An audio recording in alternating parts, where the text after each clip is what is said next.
Právo, spravodlivosť, to sú asi tie najsilnejšie hodnoty, s ktorými sa mi spája Via Juris.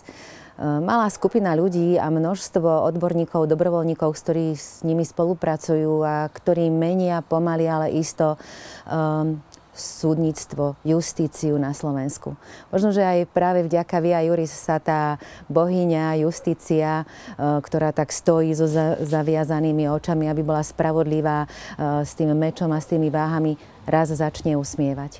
A možno aj vďaka Via Juris budú vláda, ľudia, ktorí vlastne teraz rozhodujú o našej krajine, mať pocit, že sa majú čoho báť, pretože je tu spravodlivosť, ktorá doplatí aj na nich. Ale je to na nás, občania, je to na nás, aby my sme boli tí, ktorí o tom rozhodujeme. A jedna z takých aktivít je aj tá naša úplne jednoduchá, prispieť 2%.